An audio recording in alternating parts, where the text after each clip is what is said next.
Programa Controverso, sejam todos muito bem-vindos. Hoje nós vamos conversar de verdade sobre política goiana com um dos mestres, um dos grandes pensadores e um dos grandes atores do estado de Goiás nos últimos 20 anos, meu amigo Ernesto Roller. Seja bem-vindo. Muito obrigado, Giovanni. É uma alegria participar com você, poder conversar com você, né? Agradecendo de início as generosas palavras imerecidas, que são produtos sempre da sua generosidade, né? Mas eu espero sobreviver a essa entrevista. Né? Vai sobreviver, até porque o goiano gosta de gente boa. E essa é uma das suas características, né? Uma pessoa jovial, uma pessoa extremamente acessível. E eu gostaria que esse pessoal pudesse conhecer um pouco melhor você. Quantos anos, casado, quantos filhos? Como é que é essa história? Como é que vem essa chegada, saindo de Formosa e entrando como deputado estadual e passando pela prefeitura de Formosa? Como é que se deu isso? Eu tenho 52 anos, né? Sou casado, tenho 3 filhas. Eu sou advogado, né? Venho da advocacia.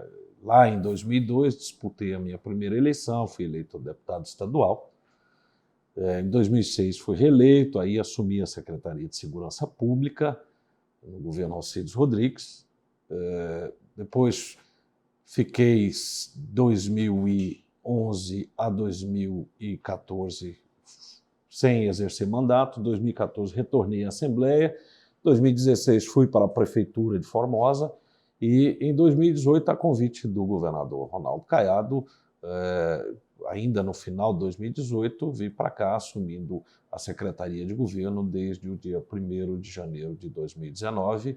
E aqui estamos realizando o nosso trabalho de representação política da minha região, da minha cidade, mas, sobretudo, focado em contribuir para o sucesso do governo, né, para as realizações que são esperadas pela população, no sentido de ter a atenção do poder público estadual.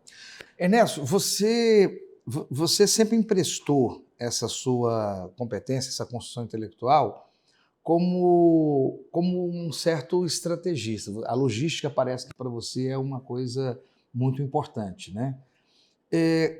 Como é que se sai da Secretaria de Segurança Pública para a Secretaria de Governo, passa por uma prefeitura?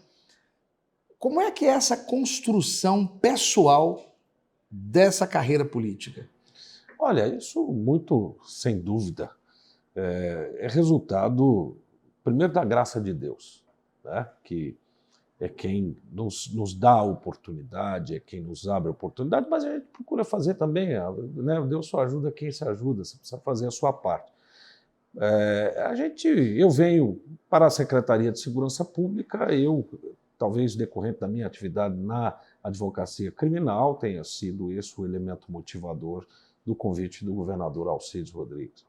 A prefeitura acabou sendo uma injunção da política local lá na minha cidade que demandava que eu fosse candidato a prefeito, tanto que fui eleito com 76% dos votos da cidade. E isso, naturalmente, com a proximidade que tenho, então, com o governador eleito Ronaldo Caiado, ao me convidar, é claro que eu relutei, eu resisti, porque eu tinha um mandato lá na cidade de Formosa, mas conversando com os meus próprios companheiros lá na cidade, eles viram a necessidade de ter alguém da cidade no governo para que a gente pudesse alcançar os objetivos da representação política, né? Claro, quando você está dentro de um governo, você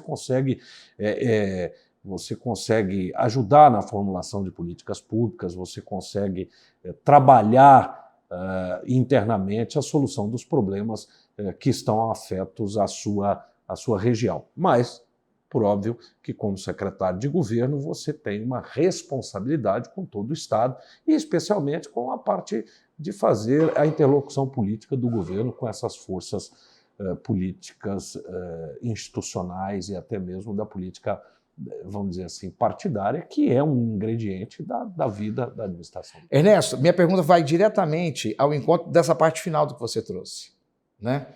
Nós percebemos que você era muito combativo na Lego, como parlamentar, e quando você vai para a Secretaria de Segurança Pública, havia essa preocupação se você não seria também uma pessoa de muito conflito, e não foi. Você conseguiu entrar na mente da estrutura, principalmente da Polícia Militar. Passa algum tempo, você vai para uma gestão de prefeitura que tem que ser extremamente cordato com todas as forças em volta. E a Secretaria de Governo eu vou deixar para depois. Sendo que na Secretaria de Segurança Pública, a grande questão ali é o exercício da força.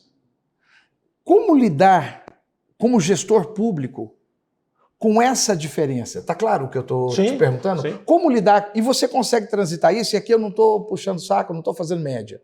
A grande questão é porque nós percebemos um despreparo do político para ser político. Porque a minha próxima pergunta é, houve uma preparação sua nesse sentido? Um outsider, uma pessoa fora do sistema político conseguiria levantar? Mas você não vai responder isso primeiro, não. Primeiro, como fazer? Muito bem. Sobre a pergunta que você me fez, das diferenças de cada uma das posições, das funções que eu ocupei na vida pública do Estado, da minha cidade, eu posso dizer para você que o segredo de tudo isso é o diálogo. Você não precisa ser agressivo para demonstrar sua força.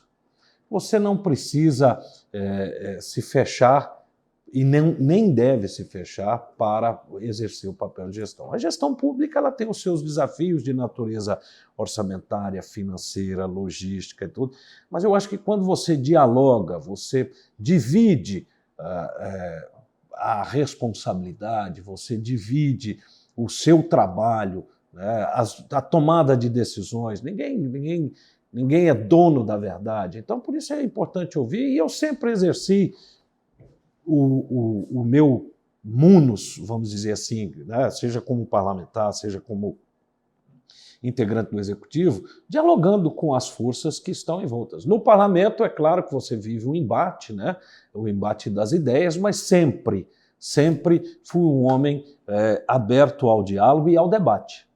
Eu acho que o debate ele é fundamental para que a gente possa elucidar pontos, para que a gente possa construir uma linha de pensamento e dar às pessoas que estão acompanhando a oportunidade de fazer um comparativo. Né? Eu não gosto do monólogo, eu sempre digo que o diálogo é a solução de todos os problemas. E aí vem o que eu imagino que eu possa dizer a você como resposta a essa pergunta. Sempre procurei dialogar com todos, sempre procurei fazer com que todos, chamar todos para perto para que a gente pudesse trabalhar juntos. Você teve um período de procuradoria da cidade de Goiânia, você foi procurador-geral, no governo do Paulo Garcia. Você foi do PP, originariamente, depois ao PMDB, ao MDB. O MDB originariamente, depois o PP, e você ainda também montou o diretório do... Não, originariamente fui do Partido Progressista. Isso. E depois de 2010, eu fui para o PMDB. O PMDB. Ocorre que a sua linha de raciocínio ideológico é muito diferente da do PT. Ela tem eu diria até um antagonismo. Isso faz parte dessa estrutura sua de diálogo? Não, o convite para ser procurador-geral, o saudoso... Apesar que o Paulo é diferenciado, e querido, né? Paulo Garcia, né, que foi um grande homem público aqui no nosso estado, ele vem exatamente da nossa relação construída na Assembleia. Eu era deputado junto com ele, construímos uma relação, e quando acabou o meu mandato, que eu tinha sido candidato a vice-governador, e nós perdemos, o Paulo me convidou para que lá estivesse. Eu fiquei aproximadamente 11 meses como procurador-geral do município de Goiânia, mas muito em função de uma relação pessoal e de uma relação, vamos dizer assim, profissional, né, que era a minha atuação profissional, a advocacia.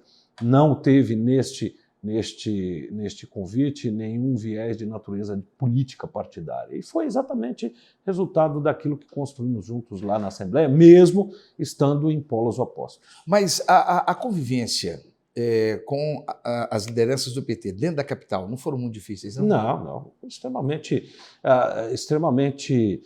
tranquila. Tem grandes figuras públicas no Partido dos Trabalhadores, na administração do Paulo Garcia de então, e eu posso dizer a você com toda tranquilidade, como eu estava na Procuradoria, que era uma função mais técnica, eu não era do núcleo político do prefeito Paulo Garcia, e que que tinha a sua linha de atuação, a sua linha política, e eu fui lá contribuir com a parte, vamos dizer assim, mais da técnica no que diz respeito ao exercício da Procuradoria Jurídica. Agora entra aquilo que eu realmente quero saber.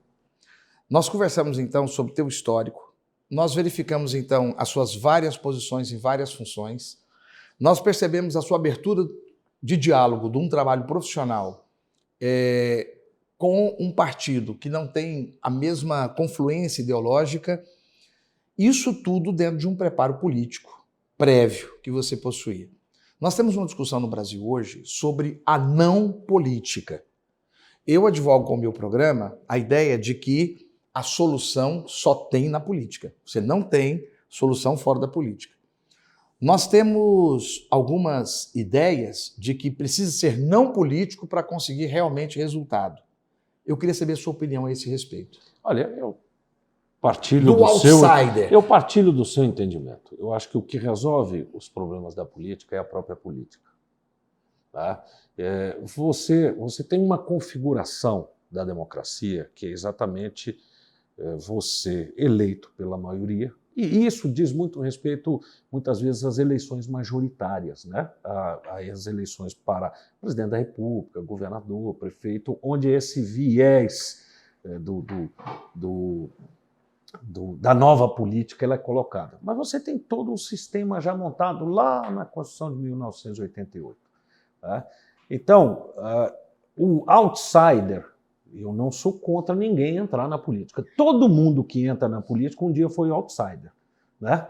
Mas é óbvio que isso há um preparo para o exercício da vida pública. Eu fui prefeito na minha cidade depois de ter sido deputado por 2 mandatos, depois de ter sido secretário de Estado, depois de ter sido presidente de partido, depois de ter trabalhado em campanhas, depois de ter feito toda uma vivência política que me mostrou que a necessidade de que você tenha diálogo para fazer com que aquele seu projeto de lei, por exemplo, que você envia para a Casa Legislativa, ele precisa de maioria. Precisa de composição. Ele precisa de composição. O outsider, inclusive, muitas vezes, quem não gosta de você. O outsider, muitas vezes, vai dizer às pessoas, falou, olha, eu não converso com ninguém, eu sou da nova política, não existe isso, não existe nova política e velha política, existe política.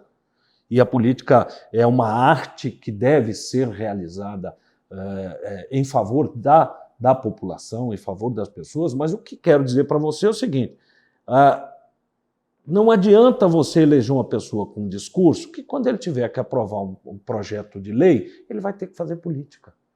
Então, a política é que resolve os problemas existentes na política, com uma vantagem sobre todas as outras atividades. Se o político que você escolheu não te agradou neste mandato, você pode tirá-lo no próximo mandato. Então, o que eu entendo é a necessidade de não de se estabelecer um discurso antipolítico. Esse discurso antipolítica ele é perigoso, porque ele dá espaço para aventuras, ele dá espaço para o surgimento de posturas que não são democráticas. Que são personagens, mas não são atores políticos. Que são personalistas. É muito, muito importante que o eleitor... Eu sempre digo o seguinte, o eleitor tem que compreender que no dia da eleição a figura mais importante é ele, não é o candidato.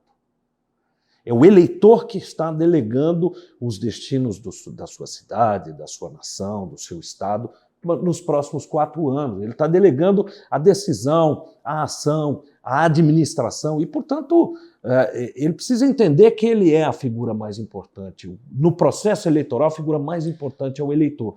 Então, a escolha, ela não deve ser uma escolha rasa, ela não deve ser uma escolha superficial, ela não deve ser uma escolha por sugestão de A ou de B. Estude o seu candidato, veja o seu histórico, veja a sua prática, veja se ele é um homem hábil para conversar política, né? Nós tivemos grandes momentos da nossa nação em que a habilidade do diálogo permitiu avanços. Quer um exemplo disso? A redemocratização. Nós tivemos um grande homem público que ganhou, mas não assumiu, né? Que foi Tancredo Neves, que com o diálogo construiu uma transição pacífica do período de exceção, né, do período da ditadura militar, para a democracia. E isso se constrói com diálogo. Então, avanços, não adianta você que está no poder público achar, ó, tem que ser feito dessa forma. Tá, tem que ser feito dessa forma. Esse é o meu pensamento. Mas eu preciso convencer os outros, eu preciso conversar com os outros, eu preciso dialogar com os outros para mostrar para eles a importância dessa ou daquela matéria, ou dessa ou daquela política pública, enfim. E nós enfrentamos enormes dificuldades no Brasil exatamente por essa falta de diálogo, por esse momento que o país vive, né, de muita conflagração ao ódio, à briga. Não, o poder não existe para isso, ele não existe para fustigar inimigos e adversários, ele existe para você conduzir dentro das suas ideias, escolhidas pela população, aquilo que é melhor para a população no exercício da sua atividade política como mandatário da nação. Ronaldo Caiado disputando o governo do estado de Goiás. Qual a importância deste diálogo para que houvesse esse resultado de preferência do eleitorado que nós estamos nele hoje? Só que você vai responder isso no próximo bloco. Você permanece conosco, você está no lugar certo.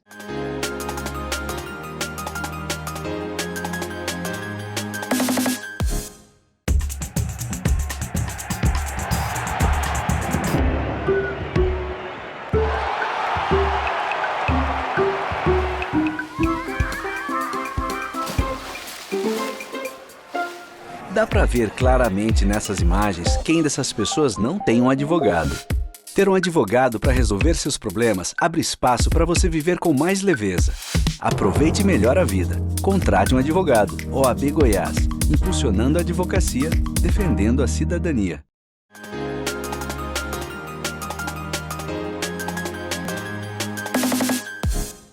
Programa Controverso, segundo bloco. Continuamos com o nosso convidado, secretário de Governo do Estado de Goiás, Ernesto Roller. Ernesto, você comentou bastante sobre a questão da capacidade de diálogo como um instrumento poderoso da política e para que pudesse ocupar vários momentos da gestão e como algo essencial para se chegar em resultados.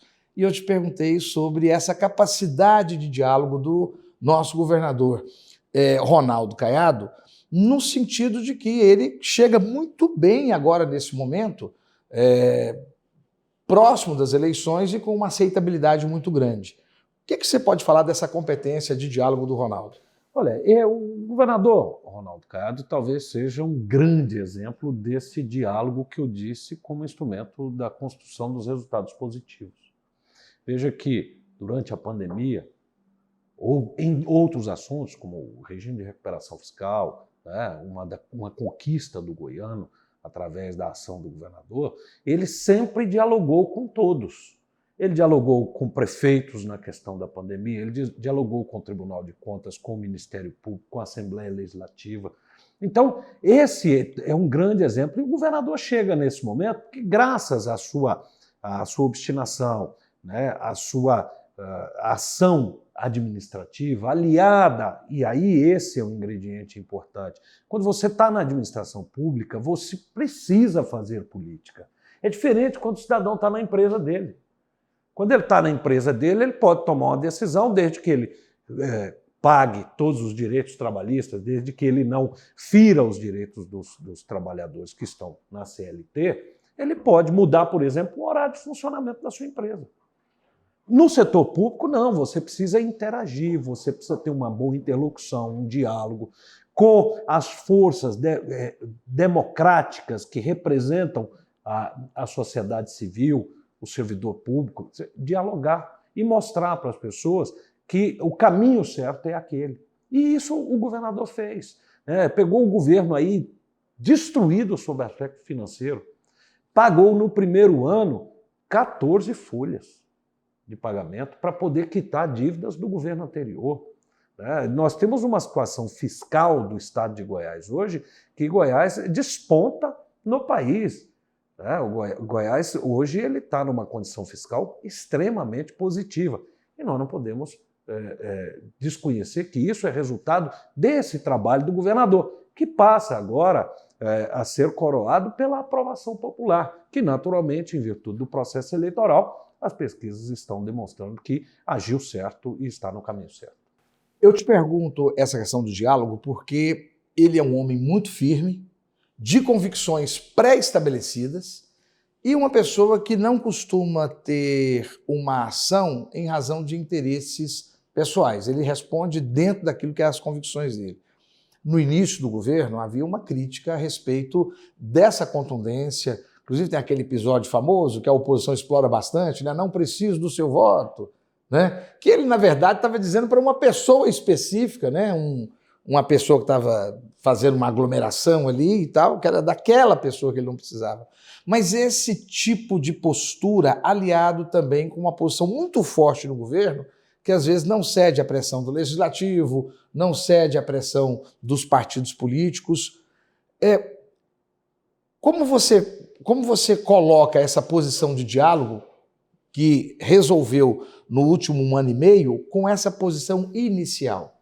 Olha, Ou havia um diálogo, só que as pessoas estavam querendo era impor sobre ele? Havia um diálogo, como sempre houve. Eu citei aqui, por exemplo, toda a discussão feita pelo governador, por exemplo, no ambiente da pandemia. Ele não aceita imposição, né?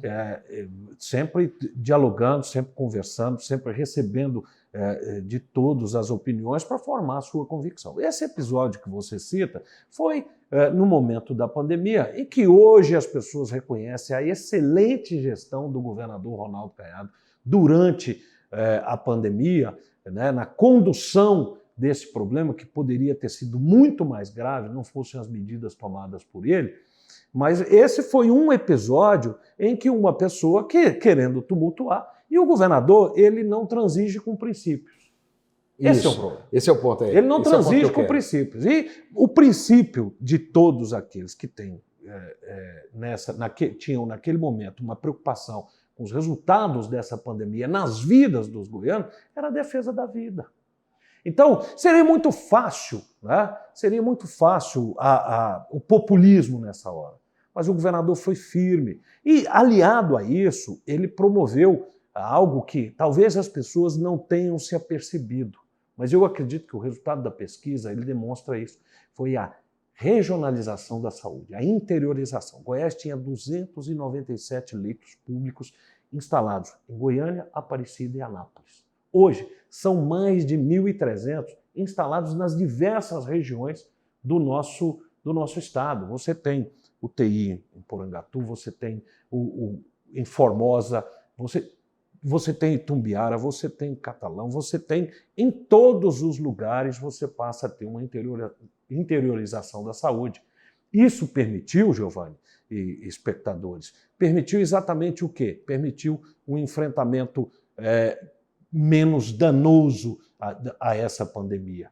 E o governador sempre agiu com a sua formação médica na defesa da vida. Ernesto, eu conversei em entrevista com a Fúvia, que foi a superintendente da área da saúde, que esteve à frente do combate. O que ela nos disse foi que o governador trouxe grande autonomia sem se abster de participar. Esse foi o segredo do governador só para a pandemia ou você, como secretário de governo, sentiu essa característica dele para todo o processo de gestão do Estado? É exatamente isso. Você cita esse testemunho da doutora Flúvia e o governador, ele age dessa forma na condução do governo, não agindo com populismo. Administrar é uma responsabilidade muito grande. Você cuida da vida e do interesse imediato ou imediato de 7 milhões de pessoas. Então, se você for agir pelo populismo, você fatalmente, neste primeiro momento, pode garantir uma aprovação, mas no resultado final você será cobrado por isso. O governador nunca terceirizou responsabilidades, mas também nunca agiu com populismo. E por isso o governo tem dado certo, os resultados têm sido colhidos pela população. O populismo tem sido, seja ele de direita ou de esquerda, uma grande alavanca na política nacional. Eu tenho para mim que o ex-presidente Luiz Inácio, o Lula, ele era um grande populista de esquerda. Acredito eu, tenho dessa forma que o presidente Bolsonaro é um grande populista de direita e, nesse sentido, como é que eu vejo particularmente? São pessoas que dizem o que o povo quer ouvir. E muitas das pessoas que estão surgindo no cenário foi aquela pergunta que eu te fiz do outsider. Dizem o que as pessoas querem ouvir. Dia 14 de agosto foi o Dia dos Pais. E nós temos uma característica muito grande, principalmente aqui em Goiás, que a gente é um pouco mais conservador, a moda antiga, né? Onde pai e mãe, bem lembrados, são aqueles que não dizem exatamente aquilo que os filhos querem ouvir. É a pessoa do não, né? Você acredita que o Ronaldo Caiado ele tem essa característica, aquele que diz não mais por amor e por entender que aquele muitas vezes não é o caminho? Ele evita dizer aquilo que a pessoa quer para falar aquilo que é necessário? É isso que você está querendo dizer? É exatamente o ponto. Quando eu disse que o governador não negocia princípios, é exatamente no sentido de demonstrar o seguinte: existe uma espinha dorsal da sua atuação política, partidária, da sua atuação na vida pública, de qualquer pessoa. E o governador, quanto a isso, não transige. Agora, isso não significa, quando você está na administração pública, nem sempre você gostaria de dizer sim para tudo, mas nem sempre você consegue. Porque, às vezes, um sim pode significar um endividamento indevido do poder público. Às vezes, o sim pode significar ferir um outro interesse. Então, o não também é a resposta, desde que ele seja dado com um fundamento técnico, um fundamento de responsabilidade da administração pública. E eu acho que o Brasil é um país que passa por um momento bastante complicado, mas que precisa, sem dúvida, desse político que é afirmativo. É afirmativo no sentido de você conhecê-lo, de você saber quais são os pensamentos dele, que ele não vai transigir com esses princípios e que ele não vai mudar a sabor dos interesses eleitorais. Ernesto, eu fui conselheiro da Ordem dos Advogados do Brasil, diretor da Escola Superior de Advocacia, tenho uma paixão pela OAB fantástica. Eu vou comentar aqui com você, eu quero te perguntar sobre um desses sims. O governo do estado destinou 27 milhões de reais para poder fazer a quitação com a advocacia dativa. O telespectador ou o internauta que não sabe, quando a pessoa é defendida por um advogado e essa pessoa tem a assistência judiciária, é o Estado que paga por esse trabalho do advogado. E durante quase 20 anos, né, os advogados goianos deixaram de receber os seus valores. Simplesmente trabalhavam literalmente de graça, prestando um serviço não voluntário, praticamente imposto, porque muitas vezes o juiz da comarca determina que ele defenda fulano de tal. Qual a importância desse sim que foi dado para a advocacia para a população, visto que 27 milhões é um valor considerável, né? E eu sei que foi da Secretaria de Governo que partiu toda a organização, a gestão desse trabalho. Esse é um trabalho conjunto da OAB, né? Casa a que também pertenço, né? e do governo de Goiás. Mas eu disse no dia do lançamento, dizendo às pessoas o seguinte: qual é a importância da advocacia dativa? Eu vou repetir aquilo que disse na oportunidade. A advocacia dativa está para o cidadão que precisa do acesso à justiça, do reconhecimento do seu direito, né? Está para este cidadão, assim como o SUS está para aquele que precisa da saúde pública. Porque muitas pessoas só têm acesso a discutir em juízo o seu direito porque o Estado está custeando os honorários chamados dos advogados dativos. Então, esse sim, ele vem de uma justiça social, ele vem de uma responsabilidade do Estado, ele vem de um compromisso do governador com aqueles que mais precisam e vem também, Giovanni, vem de todo um trabalho realizado lá atrás, os 3 anos de governo de resgate da condição de investimento do Estado. O governador, durante todo esse período, não contingenciou nenhum dia o fundo para o pagamento dos advogados dativos, mas havia um passivo. E com isso, com todo esse trabalho de organização financeira do Estado, o governador pôde agora promover esse aporte significativo que, sem dúvida, há de nos conduzir à quitação do valor desses honorários. Isso é importante, sobre todos os aspectos, dar relevo que é importante lembrar que o governador é um médico, né? Ele não é um advogado, ele é um médico, mas que compreende aquela mãe que precisa de um advogado dativo para poder buscar a pensão para os seus filhos, de um pai recalcitrante, ou daquele idoso que precisa de ver reconhecidos seus direitos na justiça, mas não tem como custear um advogado. Então, é importante dizer que esse sim decorre do compromisso de fazer a vida das pessoas melhor. Ernesto, nós estamos passando por um momento agora de conclusão do governo do Caiado, né? E aí, se for eleito, é um próximo ciclo, se não for eleito, pega a pasta, volta para casa. A minha pergunta para você é a seguinte: você falou aqui já sobre o enfrentamento à saúde, ao combate da pandemia. Esse foi o maior feito do governador? Não. A maneira como ele lidou com a pandemia? Não, soma-se a isso um grande trabalho de recuperação fiscal do Estado, né, da capacidade de investimento. Soma-se a isso um conjunto de programas sociais que foram estabelecidos, né, de aluguel social, de Mães de Goiás, um conjunto de ações. Havia risco do Estado parar quando vocês pegaram o Giovanni, Estado? veja só, quando o governador assumiu, a Bolsa Universitária tinha mais de um ano de débito não pago. O governador sentou com as universidades, parcelou, acabou de pagar. Pagou todos os meses, não só aquelas que estão sendo executadas dia a dia, né, das bolsas universitárias, mas pagou também as dívidas atrasadas. Eu fui prefeito no ano de 2017 e 2018. Quando eu estava na prefeitura, o Estado ficou sem repassar um ano de repasse da saúde, do SUS. O Estado ficou sem repassar 7 meses do transporte escolar da cota parte do Estado.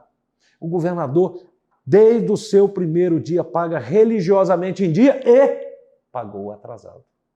Isso, às vezes, pode ser imperceptível ao cidadão, mas isso permitiu que os municípios tivessem condições de se organizar para oferecer transporte de qualidade ao aluno, pudessem se organizar para melhorar a saúde local, que eles não estavam recebendo. Então, o governador que cumpre essas determinações, esses mandamentos da legislação, alguns podem dizer assim, o governador não faz mais que obrigação. Eu falei, mas numa terra onde ninguém fazia obrigação, quando você tem um político que cumpre a sua obrigação e isso se traduz em benefícios para a população, é preciso dar relevo e reconhecer.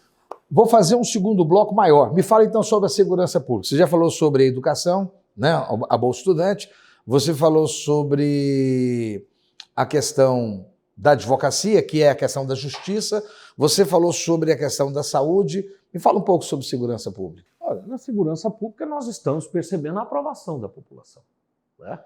Você tem Goiás apresentando seguidos índices em queda, né, dos itens, vamos dizer assim, daqueles itens de violência, itens de prática criminosa. Então, esse investimento feito pelo governador nas forças da segurança pública é também muito importante e é traduzido por esse sentimento da população, essa chamada sensação de segurança. Ernesto, não está matando demais, não?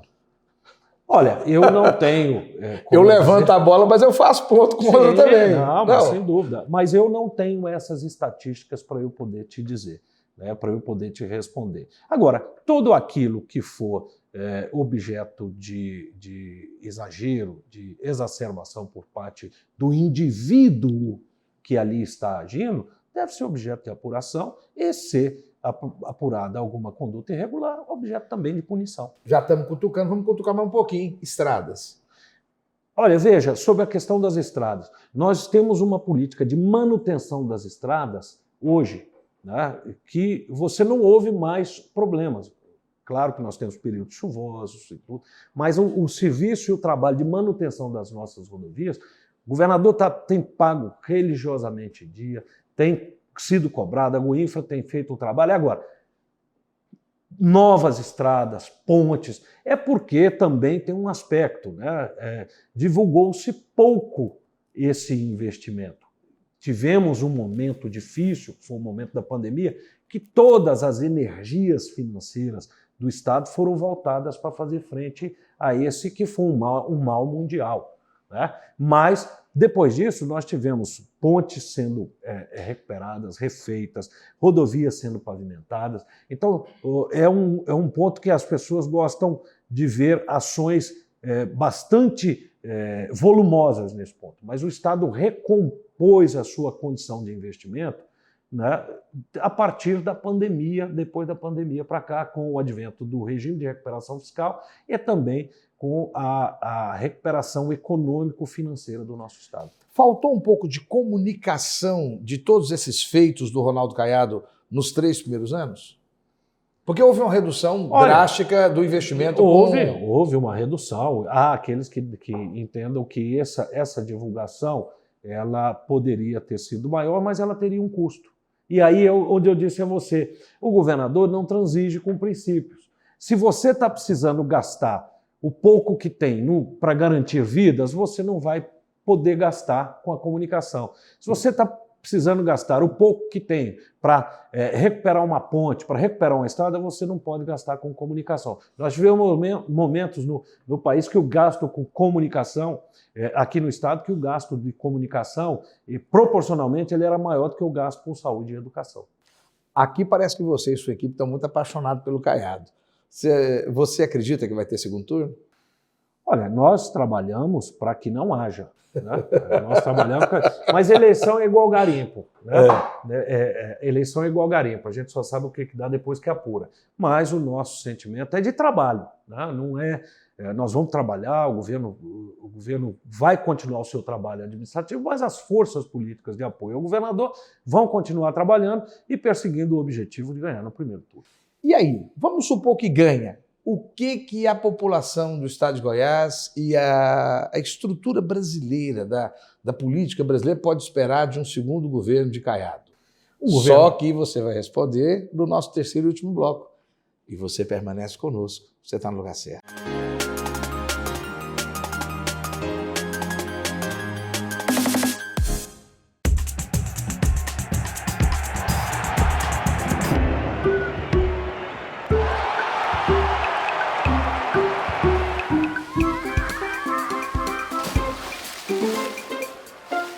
Dá para ver claramente nessas imagens quem dessas pessoas não tem um advogado.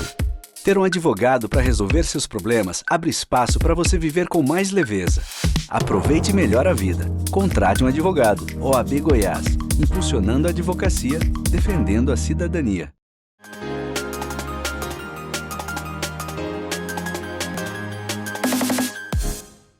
Programa controverso, terceiro e último bloco, e estamos com o secretário de Governo do Estado de Goiás, Ernesto Roller. Ernesto, nós tivemos aí uma radiografia de um pouco do trabalho que você entende que o governo entregou e o que levou ele a uma aprovação, mesmo com pouca comunicação. Não foi feita tanta comunicação. Aí eu te perguntei se, por acaso, se confirmar a expectativa das pesquisas e o governador for indicado pelo povo, né, para um segundo mandato, o que esperar desse segundo mandato? Olha, eu não tenho dúvida do seguinte, aquilo que nós vivenciamos no primeiro mandato, que é um governo de muita responsabilidade fiscal, um governador muito comprometido com aquilo que vai anunciar apenas se tiver dinheiro em caixa. É um governador que ele não anuncia lote na lua. Como nós já vimos, né? Nós tivemos obras no Estado de Goiás que foram lançadas 6 ou 7 vezes. Com o Ronaldo Caiado isso não acontece. Né? O dinheiro está em caixa, então vamos lançar. O pessoal inaugurando a placa, né? Vamos começar e vamos concluir. Esse é um ponto muito importante.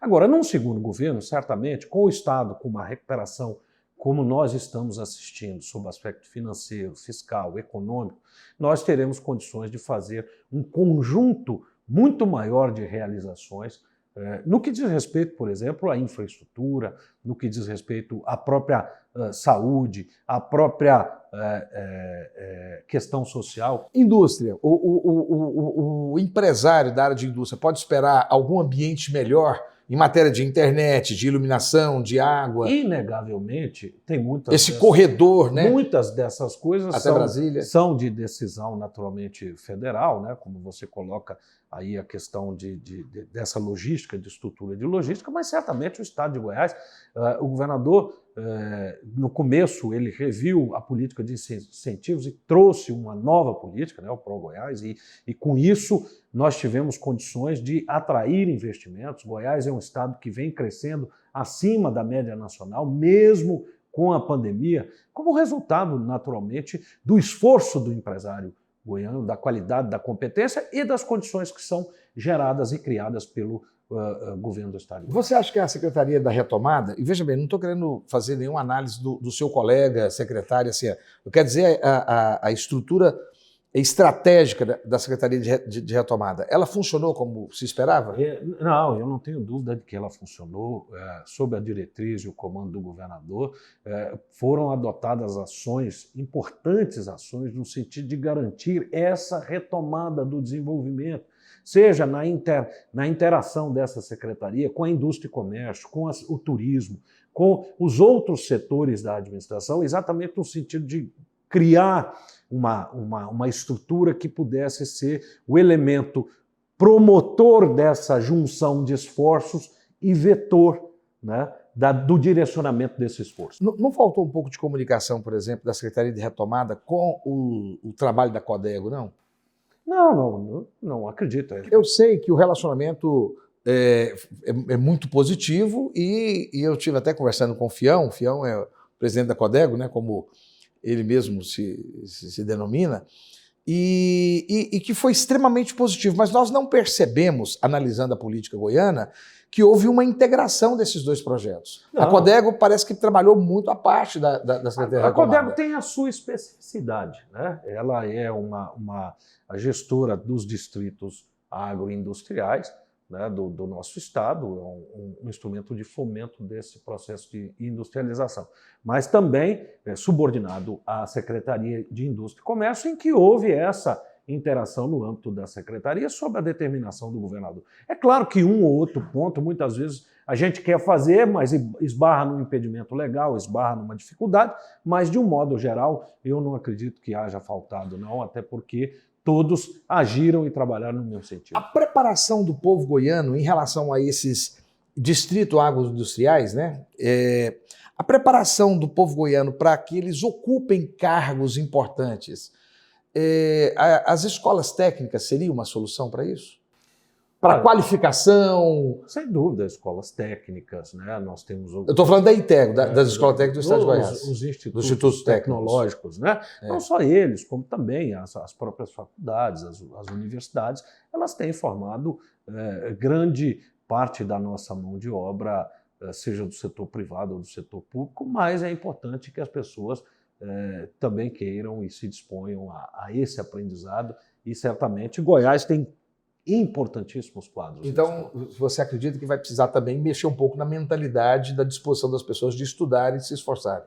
Para ocupar esses lugares, disputar esses lugares de mercado. Nós vivemos um momento de muito desemprego, né? Então, o Brasil tem, e aí já é uma política pública nacional, o Brasil tem que investir cada vez mais na educação. Isso parece clichê, né? Mas é o caminho. Você vê as economias do mundo, né, em que há o desenvolvimento, o crescimento, boas condições, passa fundamentalmente pela educação. Estamos caminhando já para os nossos minutos finais. Eu queria uma percepção sua. Eu vou lançar aqui para você uma pergunta que eu acho que ela é fundamental para quem ocupa a tua posição como secretário de governo. Você está com 52 anos. Você é 2 anos mais novo que eu. Estou sendo aqui meio chateado, porque o homem está bem mais apresentável. O que você está lançando hoje? O que você lançou com a sua equipe? E se por acaso o governador te convidar para assumir esse mesmo posto no próximo governo, o que está sendo lançado para as próximas gerações? Eu fiz a pergunta do ITEGO e da disputa de mercado, porque nós temos uma juventude goiana que está, assim como muito da juventude brasileira, que está um pouco perdida, não sabe se monta um negócio e vai para o serviço autônomo, se prepara, se qualifica para ser empregado. E parece que falta um pouco de perspectiva. O que é que vai ser de nós aqui? Será que só temos o agronegócio? Só temos a política de mineração? Ou nós temos, sim, um chamado para o empreendedorismo, prestação de serviço, para a questão, por exemplo, ter explodido no mundo, e é uma vocação, me parece, da nossa juventude, que é a questão digital, né? O que você está pensando aí para os próximos 50 anos? Olha, o que você imagina contribuir? Claro que esta é uma secretaria, uma pasta bastante enxuta sob o aspecto de programas e de ações, né? Nós fazemos essa interlocução política. O que posso dizer, e aí vai de cunho de caráter pessoal, o que posso dizer a você é o seguinte: o mundo passa por transformações, significativas transformações que nós estamos assistindo no nosso dia a dia. Passa por problemas sempre, tá? Agora, é importante nós entendermos o seguinte: o Goiás é um estado que tem a sua vocação, neste momento, muito voltada para o agronegócio, que é um dos elementos motores da economia do país. Não só do estado de Goiás, mas do país. Com certeza. Tá? Então, nós não podemos desconhecer isso. Mas o Estado não se descuida das outras questões. E aqui nós somos o coração do Brasil. Em termos logísticos, nós estamos perto, nós somos talvez o estado mais perto de todos os outros. Né? Enquanto você tem um Rio Grande do Sul distante do Amazonas, a metade do nosso, o dobro do nosso caminho. Então, Goiás tem essa... Nós estamos no centro. Nós somos o coração do Brasil. Nós estamos no centro e, portanto, a nossa condição do estado de Goiás ela é muito privilegiada. O governo trabalha na industrialização, o governo trabalha no fomento à atividade agrícola, o governo trabalha na educação. Veja os resultados que são colhidos na educação hoje pelo Estado de Goiás. A secretária de Educação, Fátima Gavioli, sob a determinação do governador, realiza um trabalho significativo. Foi criado, por exemplo, aquele auxílio ao aluno de R$100. É também um elemento motivador para o aluno se manter na escola e não usar da evasão escolar, para diminuir a evasão escolar. Isso tudo são resultados que haverão de ser colhidos certamente no futuro. Mas, fundamentalmente, o que posso dizer é o seguinte: a nossa expectativa é de que o Estado de Goiás consolide-se como uma força importante no nosso país, como um Estado cumpridor das suas obrigações junto aos municípios, junto ao cidadão, e um Estado que não faça do populismo uma política pública, que faça da realização uma política pública, como tem sido feito pelo governador Ronaldo Caiado. O que a população deve esperar da próxima formação da Alego? O que é fundamental para essa próxima legislatura? Contribuir com o Estado. Eu acho que o Poder Legislativo é extremamente importante nas esferas da administração pública brasileira, seja ela na instância municipal, estadual ou federal. Eu acho, e vai depender muito do eleitor, o eleitor fazer a sua escolha voltado para a qualidade, voltado para a competência, voltado para o trabalho realizado, voltado para o empenho e daqueles que se dispõem a fazer política como a arte e o ideal de bem servir. Esse talvez seja o melhor caminho. No caso da Assembleia Legislativa, o que se espera é uma casa rica de debate, uma casa do debate qualificado, uma casa que seja, de fato, a representação da nossa sociedade no sentido de debater os temas e contribuir no alcance das soluções que são esperadas pelo cidadão. O governador resolveu não interferir no processo de indicação de senador, não é isso? Qual o perfil, não da pessoa, mas qual o perfil do debate que o Estado de Goiás tem que levar para o Brasil em se tratando da Câmara de Senadores? Olha, o Senado é uma casa da discussão dos grandes temas nacionais, né? É uma casa... A contribuição do Estado de Goiás. A contribuição do Estado de Goiás, sem dúvida, existe um aspecto de representação política, né? E, portanto, na busca de recursos para os municípios, para o próprio Estado, fazer frente às suas demandas, às demandas que são apresentadas pelo cidadão. Mas o que se espera, sem dúvida, é um debate qualificado, o goiano que possa representar o Estado com altivez, com independência, com responsabilidade, dando orgulho ao Estado pelo seu trabalho realizado de forma inteligente, de forma eficiente e de forma, que posso dizer, como deve ser o Senado. a casa da solução dos grandes temas, da discussão dos grandes temas em altíssimo nível para que isso se reverta em favor do cidadão. Encerrando agora, eu queria um comentário seu sobre a disputa presidencial.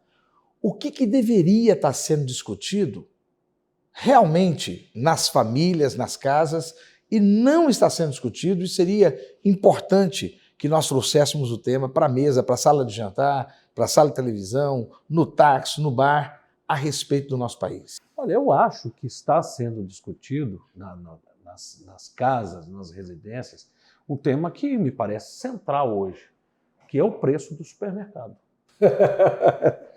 Ele está sendo discutido. O cidadão... Você não acha que religião, nós aborto, estamos assistindo... está dominando isso, não? Não, nós temos aí um debate posto para o cidadão que diz respeito a temas de muito menor interesse do cidadão e mais dos políticos, dos políticos que estão promovendo esse tipo de debate, né, do que efetivamente do cidadão. O que o cidadão quer saber é o seguinte: qual é a política econômica que nós vamos ter para gerar mais emprego? Quais são as ações que estão sendo trabalhadas? Como é que nós vamos enfrentar essa inflação? Como é que está a questão fiscal do país? Porque isso parece algo distante, mas o endividamento promovido hoje, ele é pago amanhã. E é pago por quem? Pelo governante de plantão? Não, ele é pago pelo cidadão. Então eu acho que esses temas que dizem respeito à vida nacional, eles devem ser objeto de maior atenção. Existe um debate muito raso, muito superficial hoje, em que se discute religião. Nós não estamos escolhendo chefe de religião, nós vamos escolher o presidente da República, independentemente do seu pensamento, da sua corrente ideológica. Eu acho que há um desvio da discussão. Esse é o meu sentimento. Te respondendo, eu acho que é um desvio da discussão importante para o cidadão. Esse e muitos outros temas nós ainda vamos discutir daqui até o final do ano. Mas você, com certeza, permanecerá conosco. Hoje eu te agradeço, Ernesto Roller, e gostaria que você deixasse aí uma mensagem final. Quero agradecer a sua generosidade, quero te agradecer o carinho que você recebeu a nossa equipe aqui, TV Capital e a equipe nossa de internet. Eu que agradeço pela oportunidade, a você, Giovanni, a toda a sua equipe. É uma alegria, um prazer participar com você, podendo trazer a minha modesta contribuição, as minhas humildes opiniões, mas todas elas dadas daquilo que vivi. E sempre com o desejo de contribuir e por falar em desejo, que eu desejar a todos os espectadores, a todos que sejam muito felizes. Que Deus abençoe a todos e você permaneça conosco, você está no lugar certo.